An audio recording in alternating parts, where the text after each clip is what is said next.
শুভেন্দুর শপথ অনুষ্ঠান এবং পশ্চিমবঙ্গের সবশেষ খবরাখবর আপনাদের দর্শক জানাতে চাই। কলকাতা থেকে আমাদের সঙ্গে যুক্ত আছেন সহকর্মী দীপক দেবনাথ। যাচ্ছি দীপকের কাছে। দীপক, নতুন মন্ত্রিসভার শপথ হয়েছে আমরা দেখছিলাম, এবং সেই শপথের বিষয়ে তৃণমূল কংগ্রেসের প্রতিক্রিয়া জানতে চাই আপনার মাধ্যমে, এবং একই সঙ্গে পশ্চিমবঙ্গের যে আইন শৃঙ্খলা পরিস্থিতি, সেই পরিস্থিতি এখন কেমন রয়েছে বিস্তারিত জানাবেন আমাদের।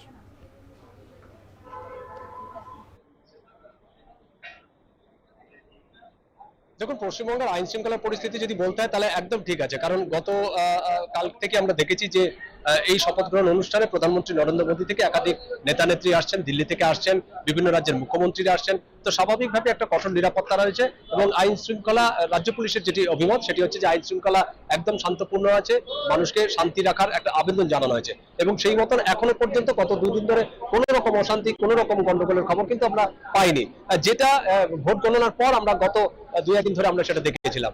এবং আপনি যেটা বলছিলেন যে শপথ গ্রহণ অনুষ্ঠান শেষ হয়ে গেছে, এবং এই শপথ গ্রহণ অনুষ্ঠান থেকে তৃণমূলের তরফ থেকে এখনো কোনো আনুষ্ঠানিক বিবৃতি আসেনি।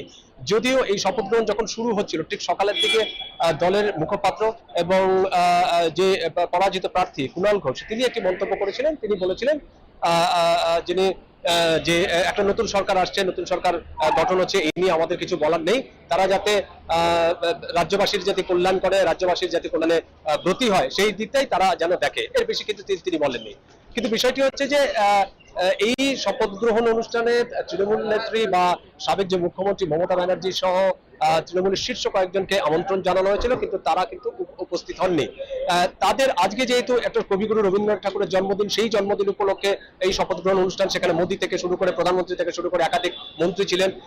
ঠিক শপথ গ্রহণ অনুষ্ঠানের পাশাপাশি আজকে রাজ্য জুড়ে তৃণমূলের পক্ষ থেকে কিন্তু এই রবীন্দ্র জয়ন্তী পালনের একটা উদ্যোগ নেওয়া হয়েছে।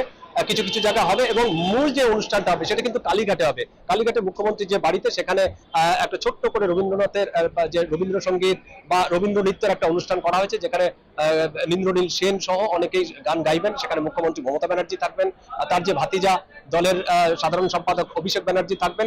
এরকম মোটামুটি একটা কর্মসূচি নেওয়া হয়েছে, কিন্তু রাজনৈতিক কোনো কর্মসূচি কিন্তু তৃণমূলের তরফে এখনো নেই, এবং এই শপথ গ্রহণ অনুষ্ঠান থেকে তাদের পক্ষ থেকে কোনো বিবৃতি কিন্তু আসেনি। সহকর্মী দীপক দেবনাথ যুক্ত হয়েছিলেন পশ্চিমবঙ্গ থেকে।